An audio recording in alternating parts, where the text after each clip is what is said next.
Feche seus olhos rapidamente. Pai, nós somos gratos por tudo que o Senhor tem feito, Pai. Que o nosso coração seja uma terra fértil e que a Tua palavra seja boa semente nessa noite. Que possamos ser tocados, transformados e edificados nessa noite, Pai. Que a Tua palavra gere em nós fome e sede pela Tua presença.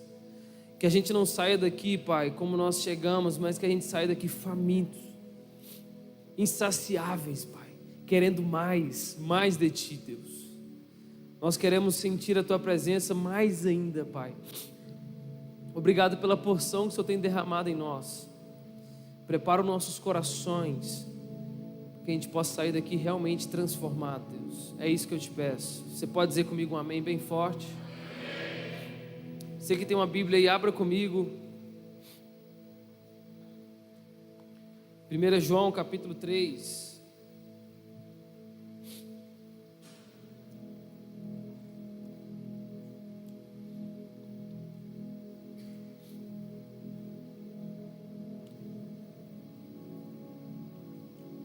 Primeiro João capítulo de número 3. Assim diz, ó. Vede que grande amor nos tem concedido o Pai, a ponto de sermos chamados filhos de Deus. E de fato somos filhos de Deus. Por essa razão o mundo não nos conhece, porquanto não conheceu a Ele mesmo. Amados, agora somos filhos de Deus e ainda não se manifestou o que haveremos de ser. Sabemos que quando Ele se manifestar, seremos semelhantes a Ele, porque haveremos de vê-lo como Ele é. E assim mesmo se purifica todo o que nele tem essa esperança, assim como Ele é puro. Amém? Dê sua atenção, por favor.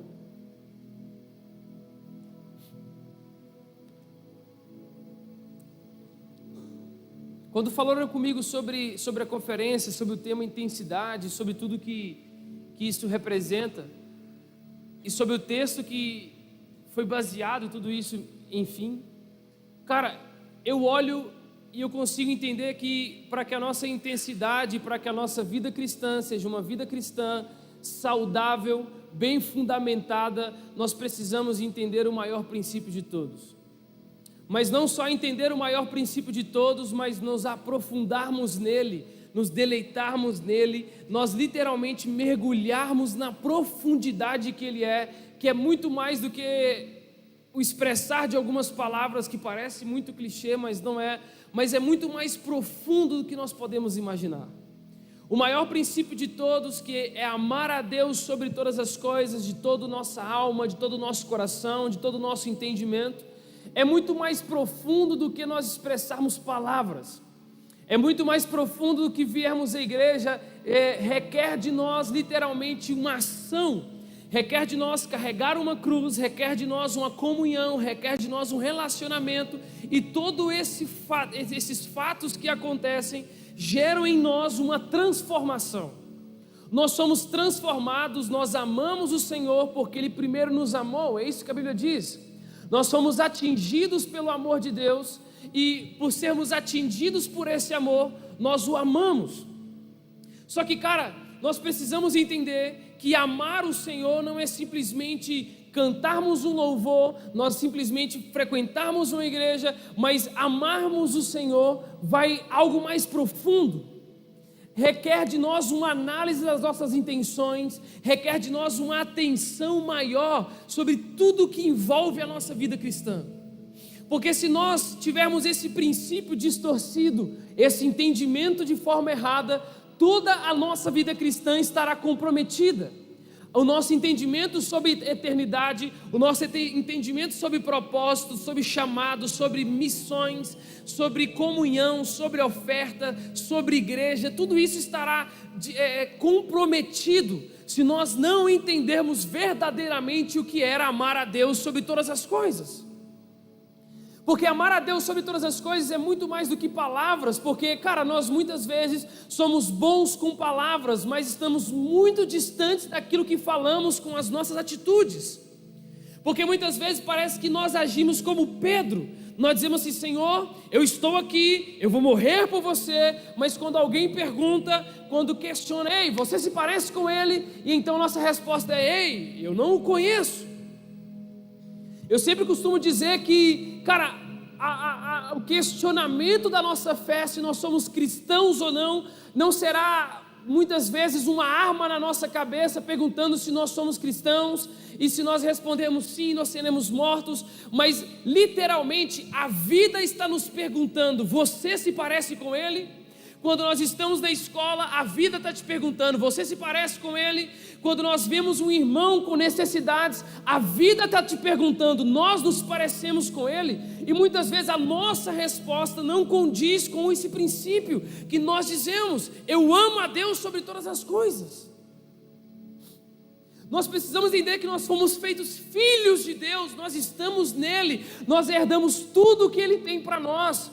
Mas, cara, se nós somos filhos, nós precisamos amar o Senhor verdadeiramente, e no nosso coração precisa arder uma chama contínua, um desejo, uma fome, uma sede, algo insaciável de dizer assim: eu quero mais do Senhor, eu quero me aprofundar mais, eu quero conhecer mais, eu quero cada vez mais mergulhar nesse oceano, eu quero conhecer mais sobre as vontades de Deus, eu quero saber quais são os planos dele para a minha vida, eu quero saber quais são os propósitos eternos de Deus, e como que eu vou participar daquilo que ele está fazendo. Cara, é literalmente se importar, fazer parte, se relacionar com Deus.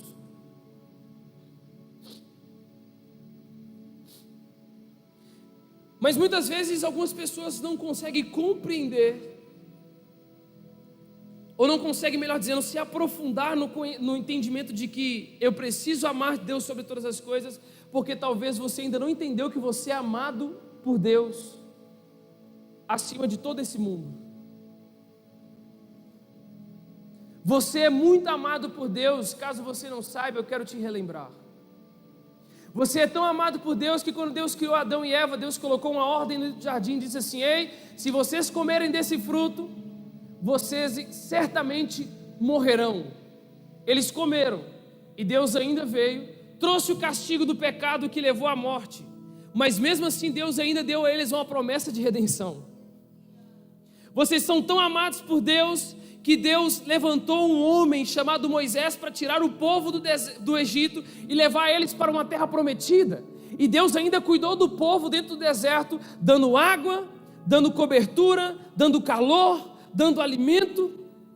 Vocês são tão amados por Deus que Deus levanta alguém para levar o povo à terra prometida, e ali o povo se espalha. Nós somos tão amados, vocês são tão amados por Deus, que Deus levantou um rei para reinar a nação, para representar a Ele diante da nação. Deus ama tanto você que dentro desse amor Ele também corrige. E ele então manda a Babilônia para poder trazer o povo cativo quando o reino foi dividido, para que houvesse correção, mas depois Deus trouxe libertação para o povo.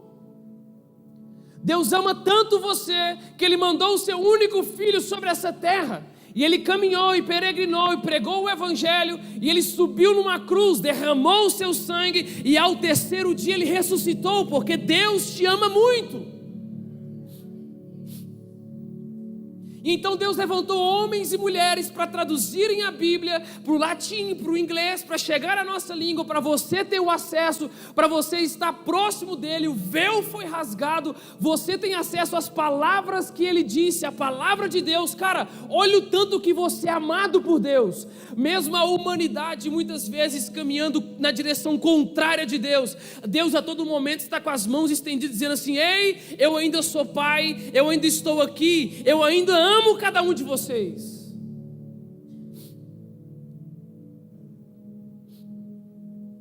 O nosso pecado nos afasta de Deus, mas Deus nunca se afastou da posição de pai. Então eu preciso que você entenda que você é amado, cara. Eu preciso que você entenda que o Senhor te ama muito, para que você se aprofunde no que eu quero dizer hoje, que nós precisamos amar a Deus sobre todas as coisas. Eu não amo a Deus sobre todas as coisas simplesmente com as minhas obras. Porque mais do que as obras, eu amo a Deus com as intenções pela qual eu faço essas obras. Não é a quantidade que eu faço, mas o porquê e para quem eu faço. Qual é a motivação que me rege? Qual é o combustível que me leva a fazer? Qual é a motivação do meu coração? Simplesmente é pregar o evangelho? Simplesmente é servir a igreja? Ou será que a motivação do meu coração é um pouco mais profunda de dizer: a minha comida é fazer a vontade do meu Pai?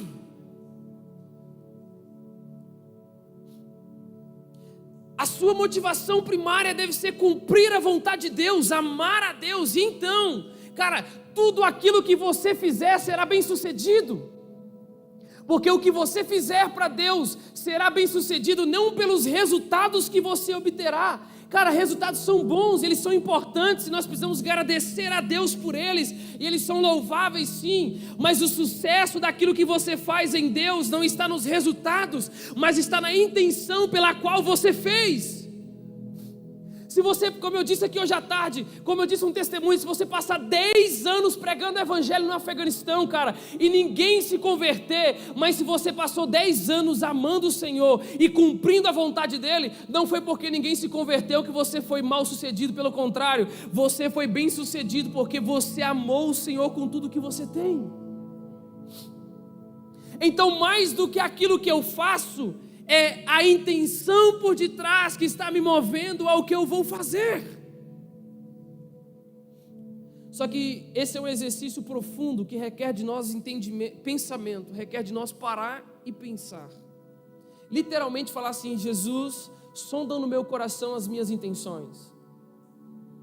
Porque nós, seres humanos, somos tendenciosos à vaidade, ao ego, a coisas que vão nos afastar do Senhor. E muitas vezes nós maquiamos o nosso ego e a nossa vaidade com boas intenções para o Senhor. Eu vou entregar uma cesta básica para o irmão, eu vou ajudar fulano, eu vou fazer isso, eu vou fazer aquilo. Mas será que nós fazemos as mesmas coisas que nós fazemos em público? Será que nós faríamos no secreto sem aplausos? Será que nós amaríamos o Senhor da mesma intensidade que nós amamos, cara? Da forma que foi incrível esse louvor aqui hoje ministrado pelo nosso irmão. Será que assim nós ajoelhamos no nosso quarto intensamente, nós choramos e clamamos por Ele?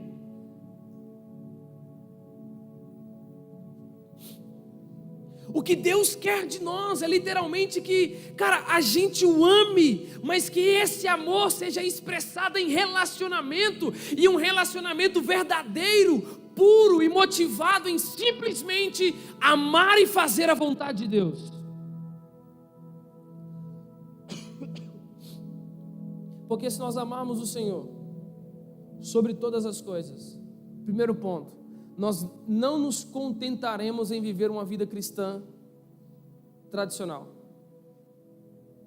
Nós não nos contentaremos em ter uma mensagem de vida dentro de nós e guardá-la só para a gente. Nós não nos contentaremos em simplesmente frequentar os cultos, mas nosso coração vai arder por algo a mais. Nosso coração vai nos chamar por algo a mais. E cara, falar do evangelho, pregar o evangelho, evangelizar ou fazer missões não é uma tarefa exclusiva de evangelistas e missionários, mas todo aquele que se diz filho de Deus, nós fomos chamados para pregar as boas novas. Então, se nós amamos o Senhor sobre todas as coisas, esse amor que nós estamos literalmente expressando a Ele vai gerar em nós um desejo de literalmente levar essa mensagem a outras pessoas e dizer: ei cara, esse amor que me alcançou pode te alcançar também. Esse amor que me tirou das drogas, cara, ele pode te salvar também. Vem pra cá, é só você abraçar Ele que Ele vai te entregar uma cruz e vai te entregar uma vida eterna.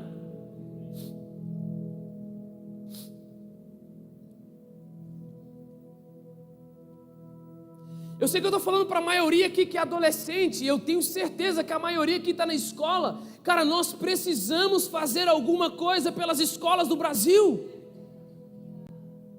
E eu acredito em nome de Jesus eu acredito que Deus vai levantar adolescentes aqui nessa noite para serem um ponto de conexão entre o céu e a terra nas escolas.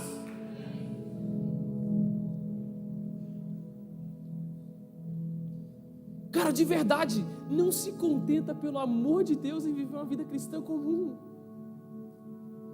Não se contenta em não ouvir a voz de Deus, não se contenta em não fluir, não se contenta, sabe, cara, em entrar culto e sair culto e falar: Deus, eu quero mais. Deus está movendo algo sobre essa nação, meus irmãos, e não é de hoje. E Ele está aqui, está disponível. A mesa, as cadeiras estão puxadas e tem muitos lugares vagos. E Deus dizendo assim: você quer participar? Se assente na minha mesa. Você quer participar? Vem para mais perto. Está disponível. Só precisa achar um coração desejoso, uma pessoa desejosa, alguém que diga assim: Senhor, eis-me aqui.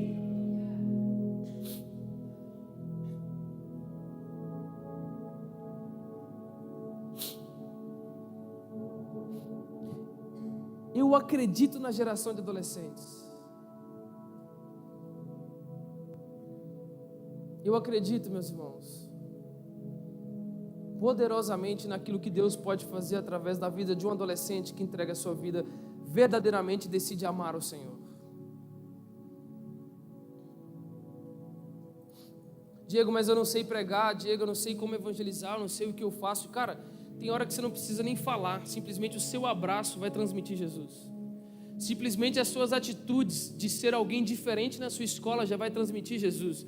Simplesmente o fato de você se tornar um jovem respeitoso, respeitar as regras, seguir as coisas como precisa ser feito, respeitar os seus pais. Cara, simplesmente pequenas coisas já vão transmitindo Jesus para as pessoas ao seu redor.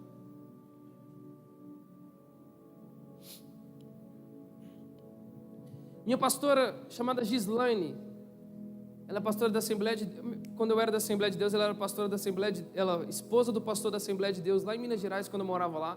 Ela disse para mim uma vez o seguinte: Diego, todo dia 17 de agosto para mim é um terror. Eu disse para ela assim: por que é um terror? Ela disse assim, que quando eu era adolescente, eu estava na escola, tinha uma menina que sentava na minha frente, e ela sempre ficava muito calada, muito quieta, e ela não conversava com ninguém, eu também não tinha amizade com ela, o máximo que eu dava era um bom dia, às vezes ela nem respondia. E teve um dia que ela olhou para trás e começou a conversar comigo. Ela começou a falar comigo, ela simplesmente começou a se abrir comigo e contar os seus problemas. E então ela contando para mim assim: Diego, eu senti muita vontade de falar de Jesus para ela naquele momento. Mas naquele momento, sei lá, eu senti tanto medo, tanta vergonha do que eu ia pensar de mim, sei lá, eu não consegui falar de Jesus para ela.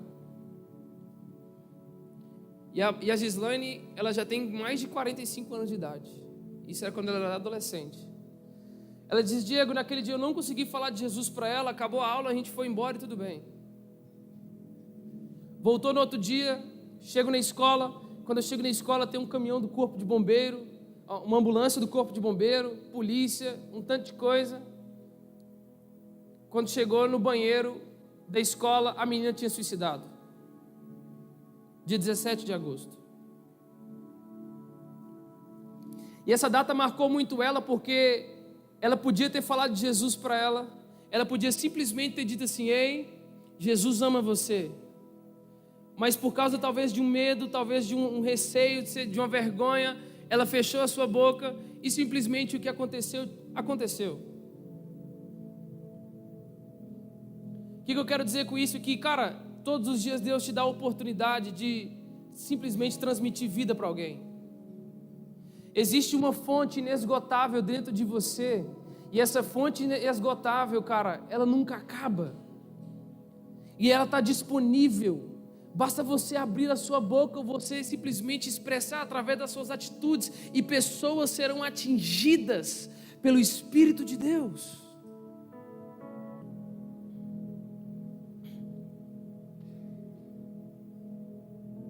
Uma vez a gente estava num show da Marília Mendonça, evangelizando. Eu sempre conto que, cara, é uma coisa bem legal. A gente estava evangelizando no show da Marília Mendonça e a gente ficou na porta, na entrada do show, a galera entrando, a gente meio que abordando e entregando água para as pessoas.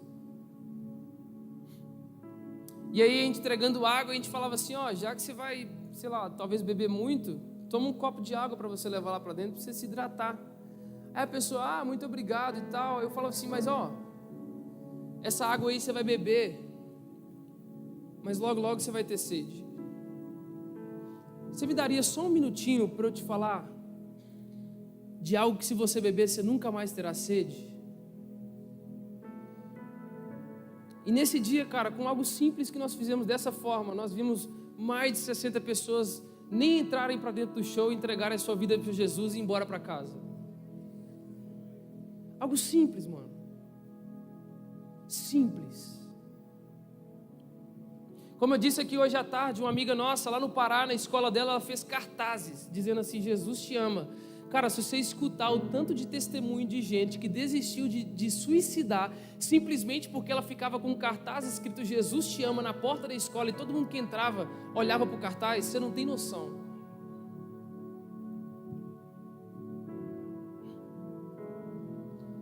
É porque às vezes a gente acha que para que o Espírito Santo de Deus se mova através daquilo que estamos fazendo, ou se mova nas pessoas, nós precisamos de grandes atos. Pelo contrário, nós não precisamos de grandes atos, nós precisamos simplesmente de um filho de Deus.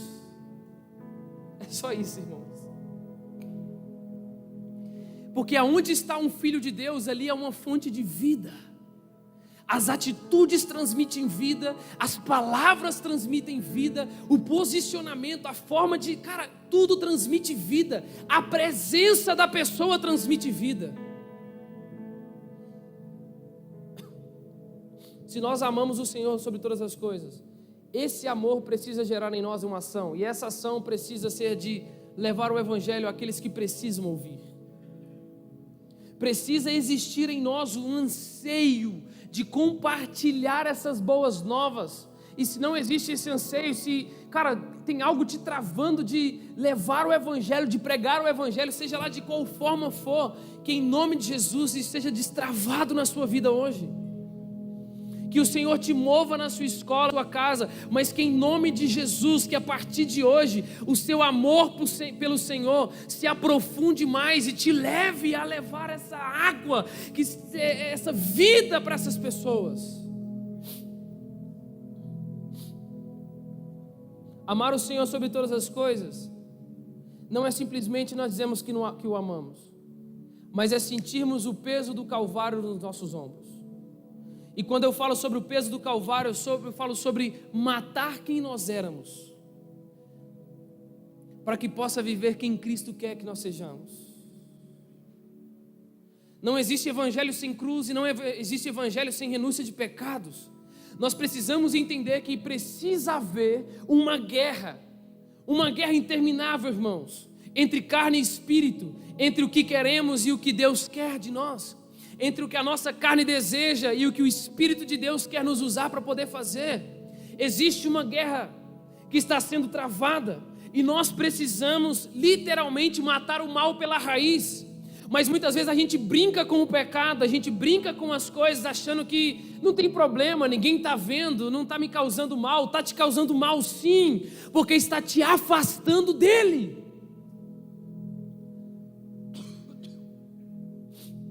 Mas a cruz do Calvário é o ponto de conexão,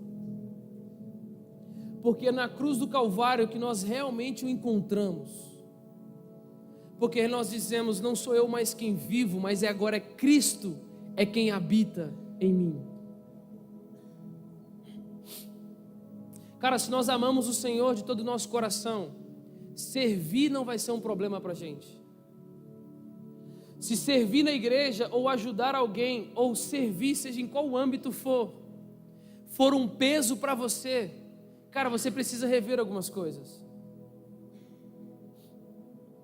Porque todo aquele que ama o Senhor, obviamente, ama o seu próximo como a ti mesmo. Então servir não é um problema, porque nós estamos gratos em doar quem nós somos por aqueles que precisam. Aquilo que nós temos gratidão, nós temos energia, nós temos fôlego para doar por aqueles que precisam.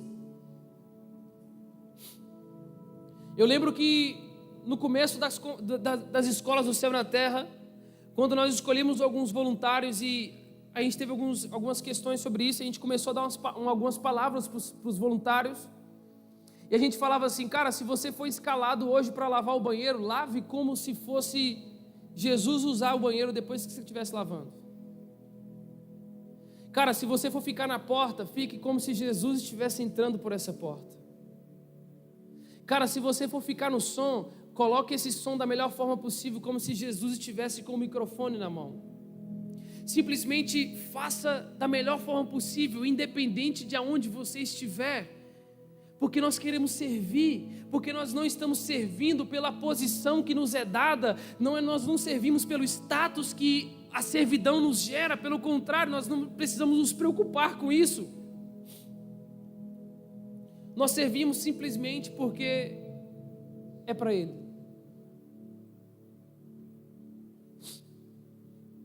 Se você ama o Deus de todo o seu coração, congregar não é um problema para você. Porque você entende que se você ama a Deus de todo o seu coração, você precisa fazer parte do corpo dele, porque ele é a cabeça e você está incluso dentro desse corpo. E cara, não existe, sabe, não tem como você ser igreja desconectado, literalmente. Você precisa ter o prazer de estar no meio da comunhão. Você precisa ter prazer em estar no meio dos irmãos. Você precisa ter prazer em frequentar a casa do Senhor, ou que seja no seu quarto, enfim, não sei. Mas, cara, você precisa ter prazer de ser igreja com as pessoas, de congregar, de ter comunhão, de conhecer as pessoas pelo partir do pão.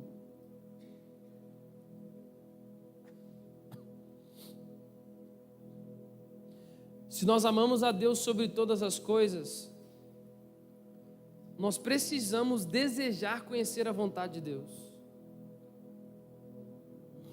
Parece muito óbvio desejar conhecer a vontade de Deus, mas, cara, não seria tão óbvio se as nossas orações não fossem tão infantilizadas, dizendo assim, Senhor, o que eu vou fazer?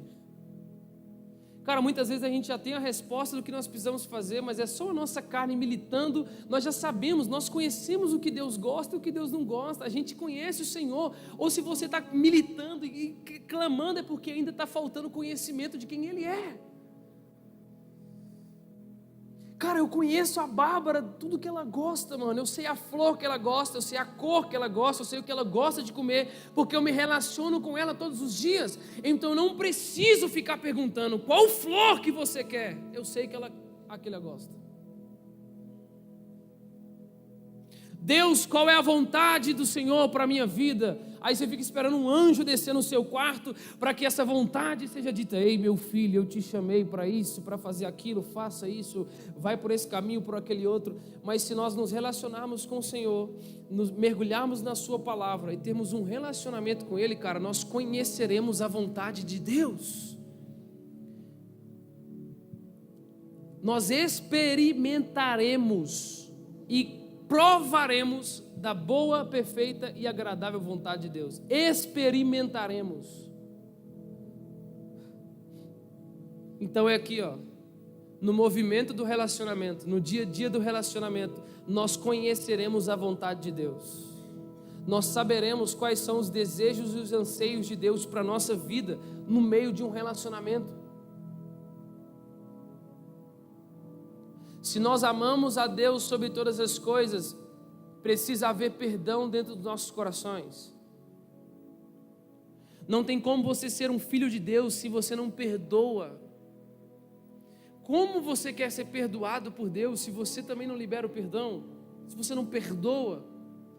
Eu sei que muitas vezes nós somos machucados por algumas situações. A Bárbara até disse aqui hoje, aos 15 anos ela foi espancada pelo pai dela e foi, cara, quase até a morte.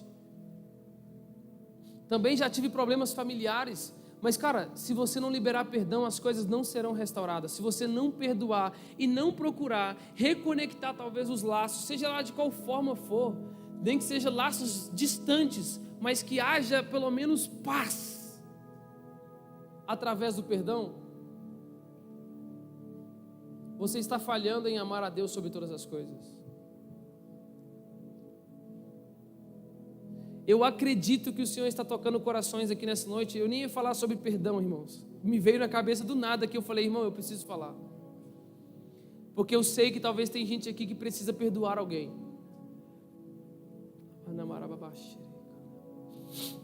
Eu tenho certeza disso.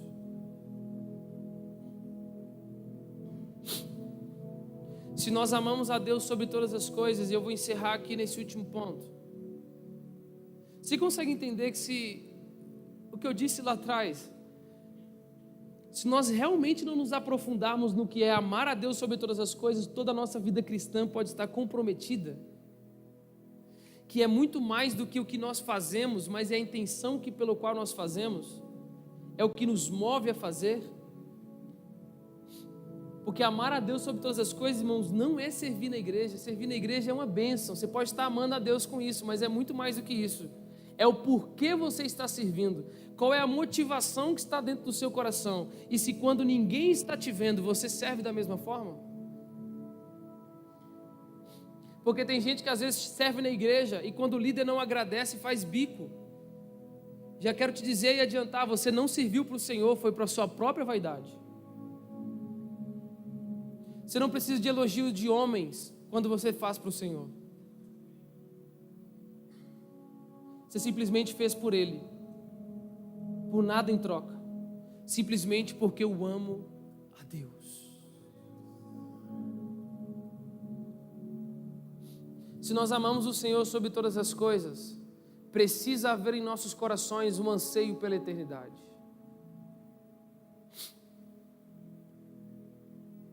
Se nós amamos a Deus sobre todas as coisas, o nosso coração precisa cantar Maranata. Cara, se nós amamos a Deus sobre todas as coisas, nós precisamos entender que pode ser agora que a trombeta vai tocar. Se nós amamos a Deus sobre todas as coisas, a gente precisa ficar como um filho pequeno quando o pai sai para trabalhar e o pai está chegando e o filho está lá na porta assim, vem pai, sabe?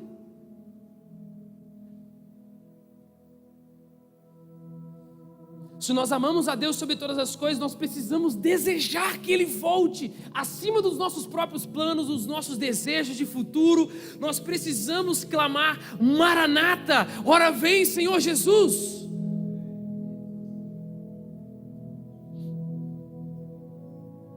E cara, desejar a volta de Jesus não é desejar morrer. Paulo mesmo diz, era muito melhor se eu estivesse lá, mas eu tenho uma carreira para poder cumprir. Era Paulo dizendo assim, olha, eu desejo que ele volte, eu queria poder estar lá com ele, mas já que eu não posso, que eu estou aqui, eu vou cumprir a carreira que me foi designada para cumprir. É Paulo dizendo o seguinte, eu acordo fazendo o que ele me mandou para fazer, mas enquanto eu estou fazendo, meu coração está gritando de saudade.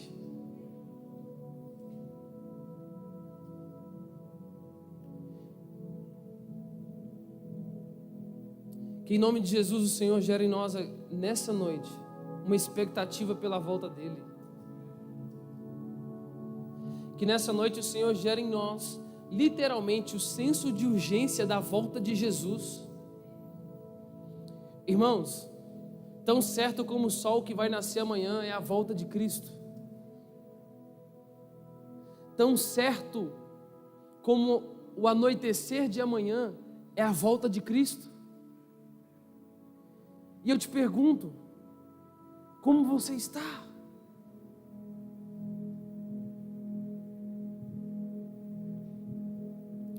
A sua candeia tem azeite?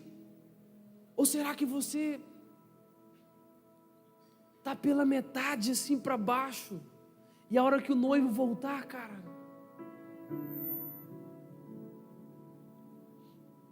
você tem noção, irmãos, é que tem hora que parece que dá vontade, sabe, não sei, de gritar muito alto, dizendo assim, mano, Jesus está voltando, e sacudir, sabe? Isso é muito sério.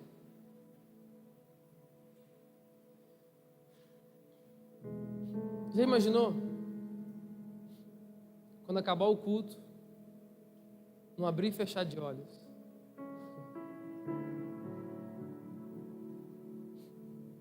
Não abrir e fechar de olhos.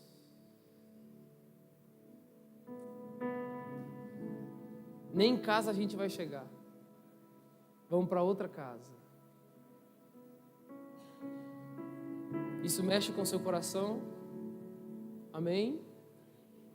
Isso deve mexer com o seu coração. Nós vamos poder abraçar Ele, meus irmãos. Nós vamos poder sentir o cheiro dEle. Nós vamos poder contemplá-lo eternamente. Nós não precisaremos mais ter vergonha de que nós somos, porque Ele nos conhece por inteiro. Nós não precisaremos mais nos aprofundar no conhecimento de quem Ele é, porque nós o conheceremos, assim como nós somos conhecidos por Ele. Nós conheceremos Ele face a face. Você consegue imaginar como será esse grande dia? E então tem tanta coisa para acontecer. Mas, cara, quando eu estava lendo o Apocalipse, meu coração começou a se encher de muita esperança.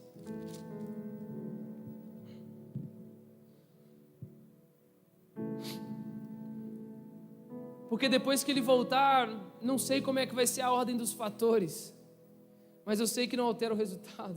Eu vou estar com Ele. Mas nela não vi santuário, porque o seu santuário é o Senhor, o Deus Todo-Poderoso e o Cordeiro.